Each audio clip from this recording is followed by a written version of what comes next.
ठीक है, अब हम देखते हैं कि टीपीएन की जो है ना टीपीएन की कॉम्प्लिकेशंस क्या है। ये बिल्कुल इसी तरह है जैसा कि एंटेरल फीडिंग में हमने देखा था कि उसकी भी दो थे ना, related to the feeding catheter, related to the feeding regime complications. ये देखिए मैं आपको बताता हूँ।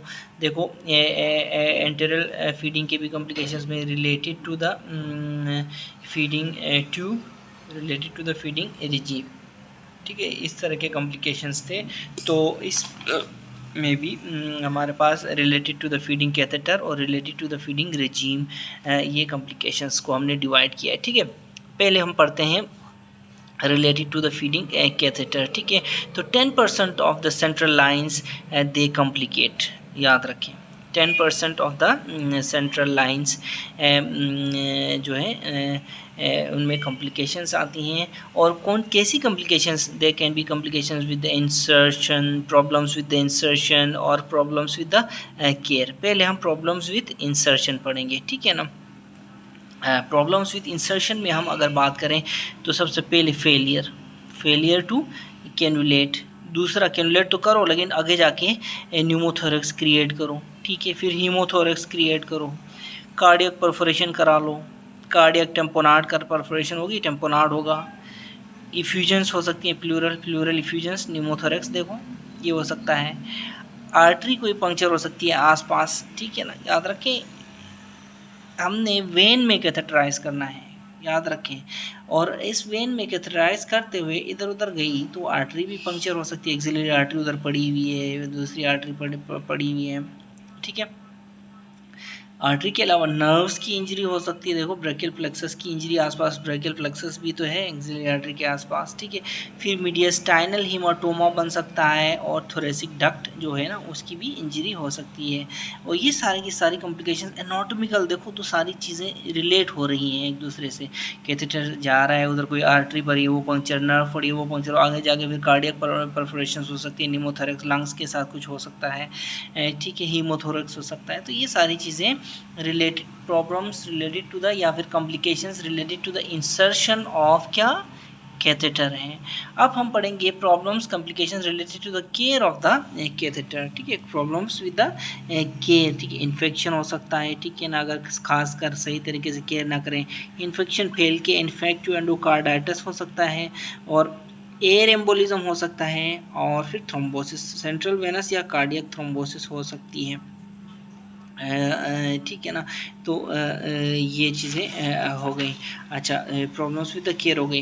तो ये हमने पढ़ी complications related to the catheter.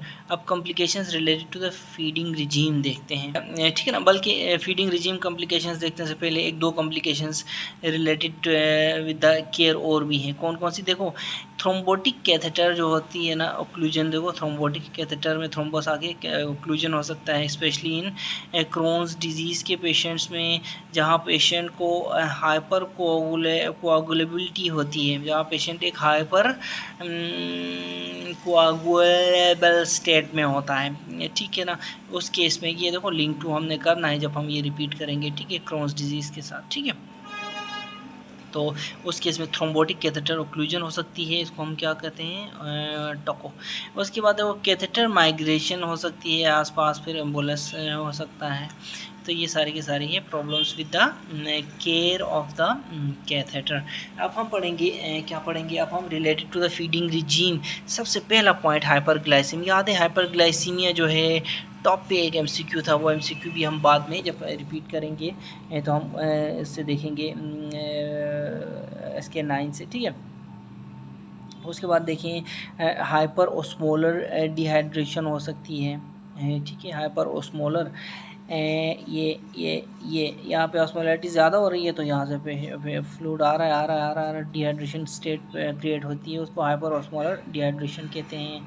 Hypoglycaemia, देखो it is caused by sudden stoppage of total parental nutrition.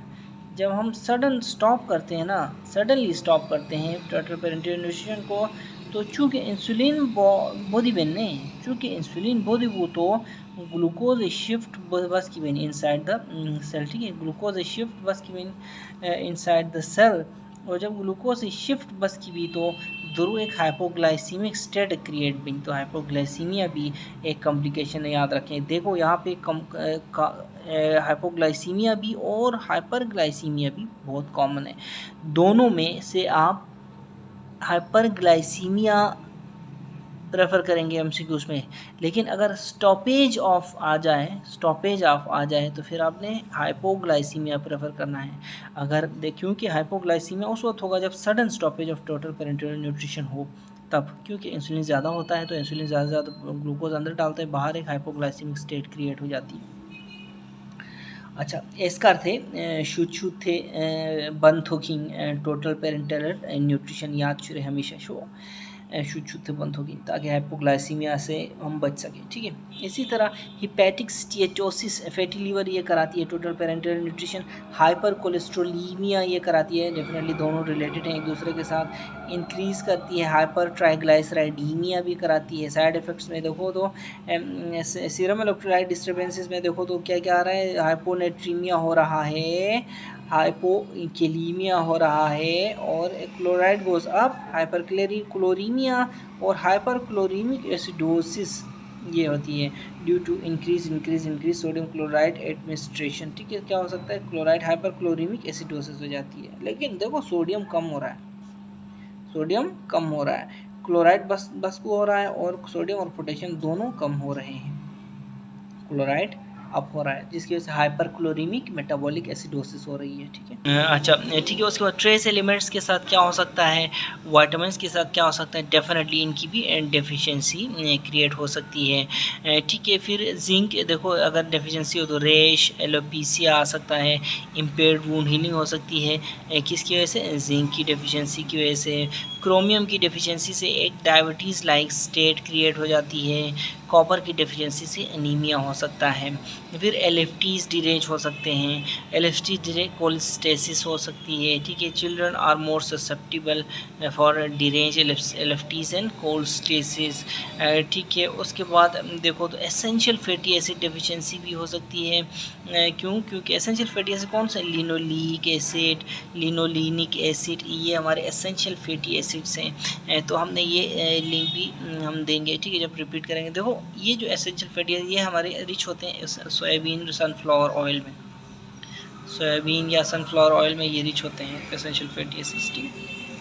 तो इनकी डेफिशिएंसी हो सकती है जिस तरह मिनरल्स और विटामिन्स की हुई है। ठीक है, उसके बाद अगर एसेंशियल फैटी एसिड्स की डेफिशिएंसी हो तो dermatitis, dermatitis, alopecia, thrombocytopenia, anaemia और इक्कीमोसिस, ये सारी की सारी चीज़ें आपको एसेंशियल फैटी एसिड डिफिशिएंसी में नज़र आएंगी। इक्कीमोसिस क्या होती है, ठीक है ना, ये पैचेस हैं स्किन के, हम देखेंगे इसको बाद में। देखो याद रखो, इफ़ न्यूट्रिशनल सपोर्ट में लिपिड्स ना हों, इफ़ न्यूट्रिशनल सपोर्ट में अगर लिपिड्स ना हो ना, तो 4 से 6 हफ्ते में manifestation of fatty acid deficiency आएगी। ठीक है, अगर लिपिड्स ना हो तो डेफिशिएंसी ऑफ फैटी एसिड्स की मैनिफेस्टेशंस आएंगी। कब आएंगी, 4 से 6 वीक्स में ज़ाहिर होना शुरू होंगी। अगर पेशेंट को ऐसी टोटल पेरेंटल न्यूट्रिशन मिल रही है जिसमें क्या है, जिसमें लिपिड्स कम है, तो lipid deficiency, fatty acid deficiency, ये जो मैं बता रहा हूँ फैटी एसिड डेफिशिएंसी, ये इसके आसार कब आना शुरू होंगे। ऐसा नहीं है कि नहीं है तो फिर अगले दिन ही स्टार्ट हो, ये 4 से 6 हफ्ते में लिपिड डेफिशिएंसी के आसार स्टार्ट हो जाते हैं। ठीक है ना, और फिर जो होता है एक chronic deficiency syndrome number 11, chronic deficiency syndrome भी complications related to the regime में शामिल है। ठीक है, तो यहाँ पे कॉम्प्लिकेशंस को रिलेटेड टू रिजीम देख, सबसे पहले आप ग्लूकोज देखें, ग्लूकोज की देखो हाइपर भी है, हाइपो भी है। फिर साथ में वाटर देखें, डिहाइड्रेशन हो रही है। क्यों हाइपर ऑस्मोलर? क्योंकि रिजिम में वाटर भी है, ग्लूकोज भी है, रिजिम के अंदर की चीज़ें। देखो फॉर एग्जांपल अब ज़्यादा फेट अगर मिले, फैटी लीवर हो सकता है, कोलेस्ट्रॉल से हाइपर कोलेस्ट्रोलीमिया, ट्राइग्लाइसराइडीमिया, ठीक है। फिर सीरम इलेक्ट्रोलाइट्स होते हैं, पानी, प्रोटीन, फैट के अलावा सीरम, इनकी डिस्टर्बेंसेस जिसमें हाइपर क्लोरीमिक एसिडोसिस कराता है कि क्लोराइड ऊपर जाके, बाकी सोडियम और पोटेशियम बेचारे कम हो रहे हैं, ठीक है ना। इसी तरह फिर आप आगे आ जाए, ट्रेस मिनरल्स और वाइटामिन, इनकी भी डेफिशिएंसीज हो सकती हैं, जिसमें जिंक, क्रोमियम, कॉपर, कॉम मैंने आपको बता दिया। फिर एलएफटीज डिरेंज हो सकती हैं, कोलेस्टेसिस, जिसके फिर जो कोलेस्टेसिस और डिरेंज एलएफटीज के लिए ससेप्टेबल कौन है? चिल्ड्रन है। अच्छा, उसके बाद एसेंशियल फैटी एसिड डेफिशिएंसी भी, देखो फैटी एसिड भी अगेन टोटल पेरेंटल, इसकी भी डेफिशिएंसी हो सकती है, जिसके फिर मैंने आपको सारे का सारा बता दिया। तो कहने का मकसद ये है कि टोटल पेरेंटल न्यूट्रिशन में जो रिजिम रिलेटेड जो कॉम्प्लिकेशंस है ना, वो देखो तो रिजिम के अंदर के प्रोडक्ट्स जैसे glucose, protein, fat, water, minerals, अच्छा इलेक्ट्रोलाइट्स, इनकी कमी बेशी की वजह से ये साइड इफ़ेक्ट्स आ रहे होते हैं या फिर कॉम्प्लिकेशंस आ रहे होते हैं।